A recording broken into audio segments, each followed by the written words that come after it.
விடிய வரையிலும் நல்ல முறையில் கதை நடத்தி பேருக்கு எடுத்துட்டு போலாம். பேர் நல்ல பேர் எடுத்துட்டு போகணும், எடுத்துட்டு போக கூடாது. நல்ல பேர் எடுத்துட்டு அதானே சொல்றேன். ஆமா, அதாவது வந்து ரொம்ப நாள் ஆச்சு. ஆமாண்ணா, நீங்க வந்திருக்கீங்க. நல்ல பேர் எடுத்துட்டு போகணும் அப்படிங்கிற ஒரு உற்சாகம் வந்திருக்கோம். சரி, கை தட்டணும், உடக்கணும், 14 பேர் தட்டுறேன். நான் நீங்க சொன்னதை உங்களுக்கு கேட்டிருக்காது, அதனால உங்களுக்காக நான் சொல்லி வாங்கி தரேன்.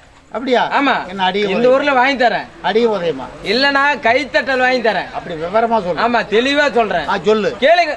சொல்ல இல்ல சொல்லு. கேளுங்க சபார்களே. இப்பதான் கோமாளி மொது வெளியே வந்துருக்காருங்க. ஆமாங்க, நான் தின்னு கொளுத்து போய் மொது வந்துக்கிறேன். இவன் விழுவல் வந்துக்கிறான். மொதுனா தின்னுவோ இல்லையா? இப்பதான் கோமாளி பஸ்ட் வெளியே வந்திருக்காரு. ஆமாங்க, நான் முதல்ல மோவரையா வந்திருக்கிறேன். இவன் பண்ணி மோவரையா வந்திருக்கிறான்.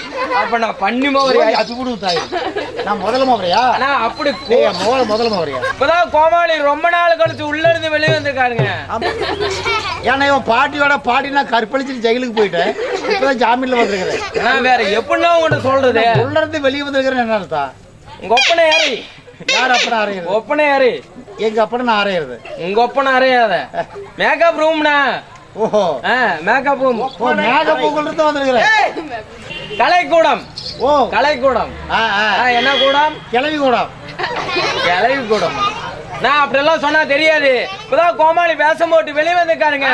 விடியும் பொழுதும் உங்களெல்லாம் தமாஷ் பண்ணி சிரிக்க உட்காந்து அவருக்காக இல்லாட்டியும் அவங்க கூட நாங்க 5 பேர் வந்திருக்கோம்.